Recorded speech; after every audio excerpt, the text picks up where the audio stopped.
Scan the internet and you're bound to see racial pride hashtags and movements. But there's still one pride movement that's considered a serious faux pas. Can you guess which one?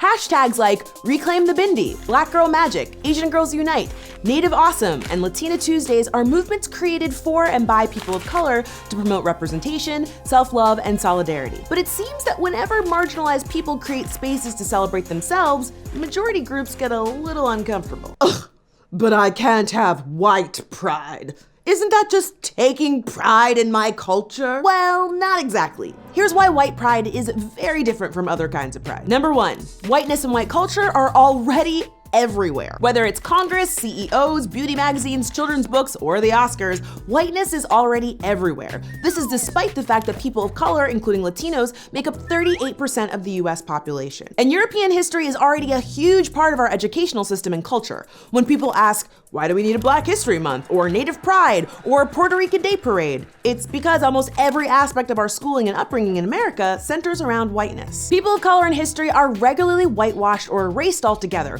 like Elizabeth Taylor playing Cleopatra, or Ben Affleck playing Tony Mendez, a Latino man in Argo. Heck, almost any movie set in Egypt. And even when fictional characters are written as people of color, like Emma Stone playing a part Chinese woman, it's not uncommon for white actors to be cast to play those roles. From movies, TV shows, advertisements, and magazines, historically being white or looking white has been prioritized as the standard. Which leads me to my next point.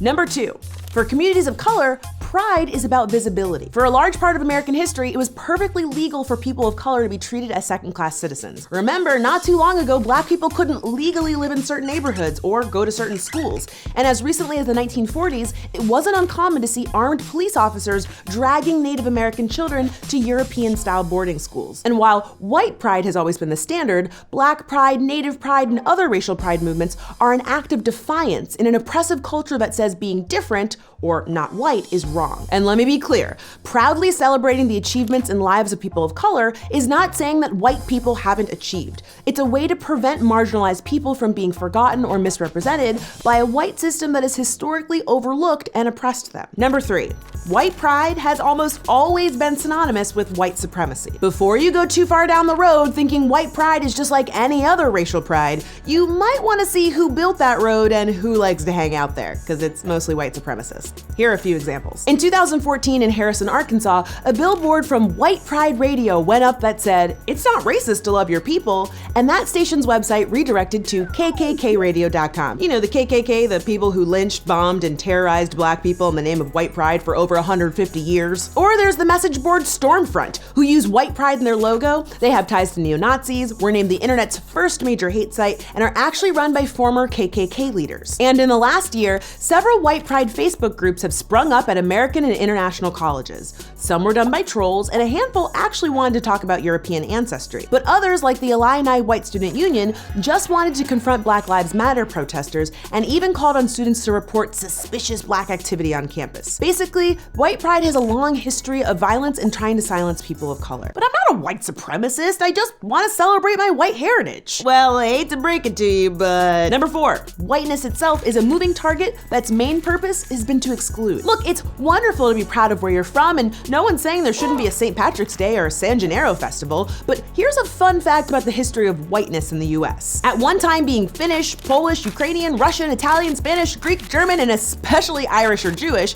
was seen as being lower than white people, and many of those groups weren't considered white at all. Heck, in the early 1900s, people from Finland, yes, Finland, were considered Asian. In fact, in the United States, the Irish were able to shed their minority status and become white largely by joining in the oppression of Black people. Look, everyone should be allowed to have pride in who they are, but it's important to understand that the term white pride comes with a lot of baggage. White pride specifically has resulted in the oppression and erasure of people of color. And when people experience oppression for who they are, loving yourself and taking pride in who you are is a revolutionary act. So what are some ways that you celebrate your heritage? Tell us in the comments below, and we'll see you in 2 weeks right here on Decoded. Black people are murdering each other in record numbers. MLK hate mail. Or Beyonce comment. Oh, that is so tough. These are tough, guys. These are tough. She's like, it's so relevant in both cases. What do I do? Beyonce video. Yes, it was Beyonce.